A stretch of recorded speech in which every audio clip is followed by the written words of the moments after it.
To take a stand like that and put your you-know-what out there and get beat for the right reasons, that he thought that checkpoint was unconstitutional. As I stand here today, we didn't get a full verdict on that, but that's where we were going. I filed the motion, we litigated, we did all the interviews, I did them, and I believe that under even the state of the law today, that was and is an unconstitutional general crime control checkpoint.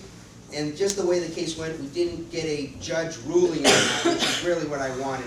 But that's why Pastor Anderson did this case, and he's kind of like a Terry Bressie. These guys are good Americans, and they're out there sticking their butts out there to try to push the freedom cart forward. So good for him. I didn't fully understand, why was it that Pastor Anderson, you won in December and then they brought it back? I didn't fully get that. Why? Well, what happened was we were a day before the jury trial was to start, and we were doing the evidentiary hearing, and I had one of these knucklehead Border Patrol guys on the stand, and he came out with something about, well, we have all these training records, and I said, stop the presses. What training records? What manuals? And he said, well, we have these, and I basically said, well, I want to see them. Where are they? Well, I can't give them to you. They're private, confidential, protected. And then I went back and said, I want the whole case dismissed right now, because I specifically asked in writing for them to produce these records, and they specifically told me there are no such records, doesn't exist. And now it's too late for me to review them and prepare for trial tomorrow. And it was dismissed with prejudice. With prejudice. So how is that? Aren't they not supposed to be able to bring that back? That's exactly what that means. But when a case is dismissed with prejudice, the government gets the right to appeal, because that's a final deal for them. So they appealed up to the Superior Court, or you might say second prosecutor in the case, and the judge at the Superior Court decided, I mean, if I had ever appealed something like that, it's almost shocking to think that the defense would get such a ruling. So when the Superior Court judge came back and said, yes, this dismissal with prejudice was too harsh, and then added on top of it, basically, I'm not going to give you you don't get a suppression motion on this thing anyways, which is sort of a technical argument, but an interesting one. That killed all of that, and then we set it for trial. And I wanted to set it for trial right now, because I had argued twice I filed to dismiss the case based on violating his right to a speedy trial, which, by the way, is the only way I can describe your right to a speedy trial. It's kind of like, you remember those cartoons where the guy's crawling through the dry desert and he sees the palm trees and the lake and all that stuff, and he's sort of got the promise of this wonderful oasis, and he finally gets there and he goes for his drink and he's just got sand in his mouth. That's what your right to a speedy trial is. I mean, we track these days. Here, how many days left in your right to a speedy trial? How many days? And we're watching, and then if we get to the end and we go by it, kind of what happened in this case, the judge said, I'm just going to give an extra 45 days. Yeah, they just give extra time. And then here's the other thing. In the event you actually win the argument and get the case dismissed, it's probably going to be without prejudice, and they just refile the case in any event. You have your hand. That case was tried in Wellington, right? No, it was tried in Yuma. Oh, okay. But it was a Welton jury. It was a Welton, yeah, which was a big point for me. I said I wanted the jury. Pastor Anderson told me that the judge that's supposed to be on that case is a justice of the peace in the justice court. The cop that arrested him, the DPS officer, is running for justice of the peace for her seat. I heard about that. Isn't that Couldn't sweet? believe it. Yeah. Over here. Yeah, on the Assault River tubing case again, on the girl that got arrested initially, Yeah. is there any case, does she have any case for false arrest or improper arrest? She may. I haven't seen the police report and I don't know the facts. I try to stay away from that because I don't want any construction of anything that could possibly raise a conflict or something. If we may proceed forward. If she comes and approaches me about that case, maybe I'll send it to Kielski and we'll double team him somehow. Doesn't a citizen have the right to resist an unlawful arrest? No. No? Actually, there's a statute right on point, and it's sort of a qualified no. The official answer is no, because the statute says that you have no right to resist even an unlawful arrest. However, there's a little tagline after that says, unless more force is used than is authorized by law. Begging the question, how much force is authorized during an unlawful arrest? All of it, Deadly force. whatever they want. You know what I'm saying? It's a little circular, and it's one of those things I remember learning about and thinking about in my first year as a criminal defense attorney, when I had this little contract down in Pinal County, which was the only place that would give me a shot. And I was working through all these felonies, and this issue came up, and I thought about that, and I thought, wow, that's kind of circular. I can't wait to bring this argument and say, this was an unlawful arrest, and they can't use any force, and since they were using some force, that force was not authorized by law, therefore he had a right to resist. I just haven't, the case hasn't presented itself to me yet for me to make that argument, but someday maybe it will. You were saying that there's no way you can bring any charges against the crime lab, you know, for their failure to do that. I just watched a DVD, a YouTube video from Alex Jones and some guy named Randy Kelter, and he has been bringing criminal charges to the grand jury. This is in Texas. To the grand jury of police officers and so forth that aren't doing their duty, and he's having pretty good success with them. Okay, well, for starters, different states have different rules. Yeah. And I can't speak to what they can do there. And technically, to be fair, there is actually a section in Arizona law that allows a citizen to swear out a complaint. I think it may just be in justice court, it may just be for misdemeanors, I don't know. But that's all you can do. And so, even if you did that, it's still the prosecutor's job to pick it up and decide to bring charges. So you can't cram it down their throat. Well, he's filing criminal charges against them before the grand jury. Right, but I don't think there's any mechanism in Arizona to do that. I wish there was. I mean, I kind of wish there was. I mean, there's, you know, imagine if we had all these citizens who could just run down and start throwing criminal charges around. Well, he's said that it's kind of a national thing, and so I don't know. No, it's not a national thing.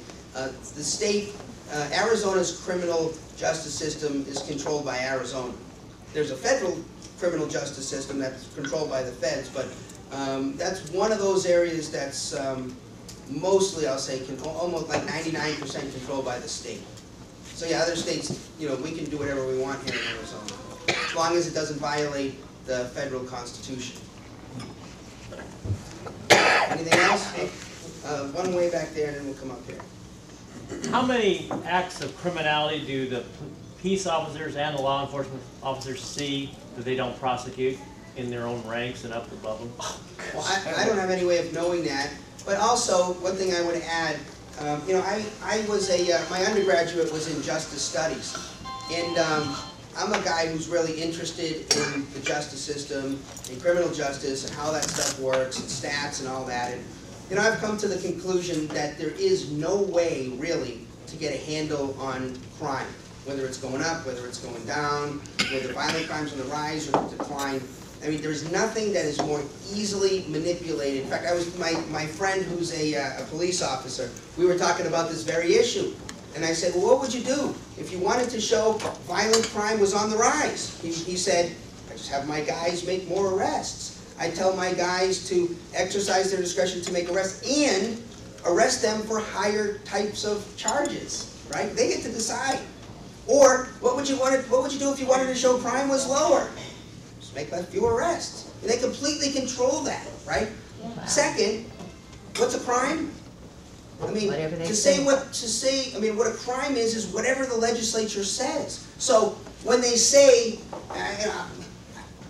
it's occurred to me that I have not been sufficiently controversial here today. Nobody has stood up and yelled at me and said bad things to me, so this is my chance. You're preaching to the choir here. Isn't that the truth? Oh, you say that now. When they say all of these terrible illegals are committing all these horrible crimes, oh my God, it's so bad. We got to do something about the terrible Mexicans coming here. I love to point out that most of the crime that I have experienced with the illegals is their mere presence is a crime. So if you want to count that, yeah, I guess they're involved in lots of criminal activity, right? I mean, if you say how much crime is surrounding marijuana usage, really? A lot, right? Every time somebody uses marijuana, they're committing a crime, 2 crimes, as I pointed out, right? So if you wanted to make the case that, wow, use of marijuana involves so much crime, there's so much crime around marijuana usage, I guess technically you'd be right. See what I'm saying? Yes. Said another way, you want to cut crime? End the drug war. 75% of crimes will just disappear. Gone. So if I'm the chief of police, or I'm the legislature, or I'm the governor, and I want to show something about because I want more money for next year, that crime's up, and so we need more money, or crime's down because my expensive programs are doing so wonderfully, and you know, this is terrific, we need to keep it up, or something like that, I am in 100% total, complete control. And then there's factors beyond our control. The National Crime Survey estimates that 50% of crime is not even reported. Really? What if it's 60% this month? What if it's 40% next month? What if there's just simply a change? What if we do a campaign to make it easier for people to report crimes? What if it gets harder to report crimes? Just a little change like that would make a huge difference in the crime rate, right? So, and then again, defining things as crimes. If this Prop 302 passes and everybody suddenly develops a chronic and severe back pain and goes down to visit their naturopathic physician and gets a recommendation to go to one of the newly created dispensaries to pick up their marijuana cigarettes and smoke them legally in their home like Jeff Smith was doing, that by itself will lower lots of crime. So, you know, and people ask me, what about this, what about that, and the crime rate, and the only thing I can say is sort of my own little anecdotal from my perch, what I've seen, and it stays about the same from what I can see. The number of real bad guys, there's bad guys out there for sure, but you know, at the end of the day, there's not that many really bad guys. And when I say really bad guys, I'm talking about people who pull out a gun, stick it in your face, and shoot you between the eyes because they want to take your wallet. That's a pretty low number still in our society. And what most of the crime stats that I think are reasonably reliable, things like they'll conclude that a small percentage of the people commit a big percentage of the crimes. And I believe that. So doesn't it all really come back to, if we had a good justice system that was really concentrating on old-fashioned crimes. Old-fashioned meaning there's a victim.